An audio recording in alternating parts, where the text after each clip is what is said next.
At some point on the semen retention journey, every retainer experiences their first night release or nocturnal emission. It must be stated straight away that this is an absolutely essential stage in the rewiring process and is a thing to be celebrated.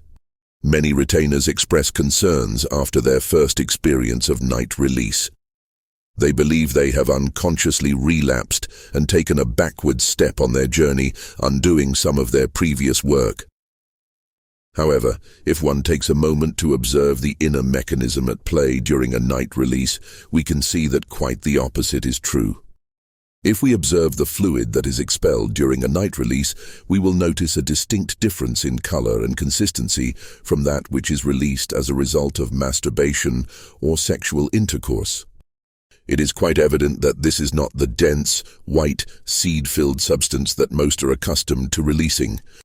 Instead, we see a mainly clear, watery substance containing very little seed. An overflow of the prostatic fluid that has been built up in the previous weeks and months whilst on retention. This thin liquid overflow consists mainly of enzymes, sugars, water, plasma, and minerals such as zinc, potassium, and magnesium, but contains little to no sperm cells. The reason for this is that during a night release the entire event occurs very quickly. There is little to no build-up. An internal pressure signals a spasm of the prostate, and within a matter of seconds it is over, although this may feel like much longer when one is in the dreaming state. This differs from intercourse or masturbation, where there is extensive stimulation of the glands before ejaculation, sometimes for hours on end. It is this prolonged stimulation that signals for millions of sperm cells to transition upwards through the vas deferens to join the prostatic reservoir. The amount of seed that makes this journey upwards depends largely on the duration and intensity of the stimulation. But for the sperm cells that do make the transition, it is a one-way journey. There is no returning back down to the testes. These sperm cells are now destined to be ejaculated along with the prostatic fluid as semen. In rare cases, an individual can still refrain from ejaculation, even at this late stage, but it would have been wiser to have never let the seed transition upwards in the first place. This is the major difference between the conscious release and the unconscious night release.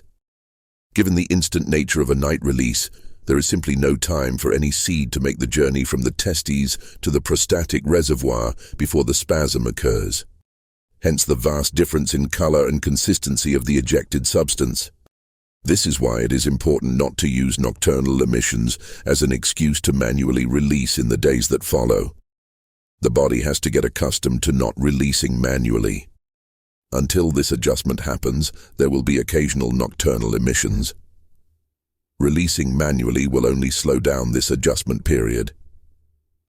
The spiritual teacher Swami Sivananda once stated, "If there is occasional discharge, you need not be alarmed one bit.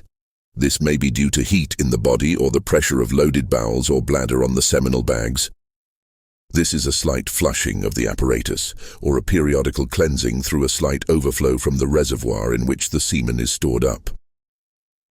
Even if there is loss of vital fluid, there is not much draining. The actual essence does not come out during wet dreams. Although we can see that the energetic losses are minimal during the night release, it is still the aim of the retainer that they cease eventually. When the waking consciousness shuts off at nighttime, it is no longer the retainer's mental will that is preventing the prostate from expelling its contents. He instead has to trust that his sexual equipment has become sufficiently conditioned through his mental and physical efforts not to instinctively spasm during the night and cause a release against his will. This transition from forced conscious retention to a state of unforced, unconscious retention is the ultimate aim for the retainer. These conscious daytime efforts are necessary and are what ultimately alters the behavior of the sexual apparatus during the sleeping hours. Inducing these physical changes via conscious mental and spiritual efforts is a slow process. The body must be absolutely sure of what the intentions are before it will alter the behavior of its glands. Particularly a gland that has been so used to functioning in a particular way for decades or more. For this reason, night releases can be expected to continue for many months after a person has stopped manually releasing. They are absolutely essential to the eventual altering of the gland's secretion behavior. There is no way a person can slow down this past momentum in just a matter of weeks or months. That is like trying to stop a train by tapping lightly on the brakes just once. The brakes must be applied and held until the entirety of the momentum is slowed to a halt. There is no telling how long this will take for a given individual. But by embarking on semen retention, the brakes have been applied for the first time. Eventually, the baseline prostatic pressure is reduced down to a level where overflow release is unnecessary. In the later stages, this is accompanied by a narrowing of the passageway through which semen travels from the glands to the urethra. The entire sexual apparatus adjusts itself as a result of this conscious effort by the retainer.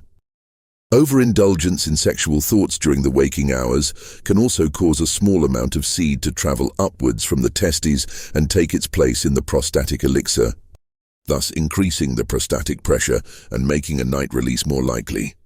This cannot be undone, and as such this small amount of seed will be present in the next nocturnal emission. The amount is negligible in comparison to a voluntarily stimulated release from intercourse, but is still something the retainer aims to reduce. Even if the semen supply has become overfull due to the mind wandering in the waking hours, it is still preferable to allow this to be expelled as nightfall rather than by manually releasing, as manual stimulation causes significantly more seed to be added to the reservoir before expulsion. Most who embark on the journey can expect a minimum of 6 months of complete retention before the frequency of night release begins to slow down. At this point, the body is becoming accustomed to retaining its semen internally rather than finding a way to eject it externally. Ultimately, the place is reached where the retainer becomes consciously aware that a night release is about to occur and can put a stop to it while still in the sleeping state. This is a significant milestone on the semen retention journey. When the retainer starts to experience night releases, this means he is doing something right. He has entered the next stage of semen retention. It is important to internalize the fact that night releases occur because a person is practicing retention. It is the surest sign of a change occurring within. The average male has never experienced a single night release in his entire life because he is constantly succumbing to his urges and manually releasing this internal pressure. Since his reservoir first began to fill during adolescence, he has been relentlessly emptying it. There was never any chance of it becoming full enough to spill over at night. If your reservoir is beginning to spill over, this is a good sign. You have reduced your release rate to such a low frequency that the body has no choice but to push the excess fluid out without your permission during sleep.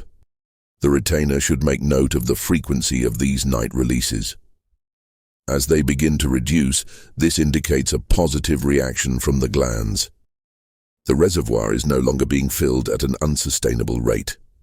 The metaphoric overflow valve now has to be opened only very rarely. Eventually, the valve can be shut off indefinitely. Glands react to human stimulus, and after decades of reacting in a certain way, it can take years of retention efforts before they finally trust that you have truly stopped asking them to produce impossible amounts of seed. At this point, they will very slowly start to wind down their production until the stimulus is reduced to near zero. This is the point at which the pressure no longer needs to be released as nightfall. This marks one of the more advanced energetic milestones on the semen retention journey. The retainer's final night release marks the point at which the body has fully accepted and understood that he is no longer a being who wishes to release his semen via ejaculation. A tremendous amount of energy is now liberated from the sexual centers, which fills the rest of the body. This is a place that only 1% of the 1% will experience. This is not for everyone. A different sort of creature is the man who attains this state. These are the spiritual masters who live outside of societal norms. One can use this as a marker to aim for, but should not feel any disappointment or inadequacy if this advanced state is not reached in this lifetime. The very fact that one is continuously striving towards it is enough. In closing, a final reminder that a retainer's first nocturnal emission is something to be celebrated. This is undeniable proof of the change that is happening within the system. Something has been signaled from within. A process has begun. Do not be disheartened.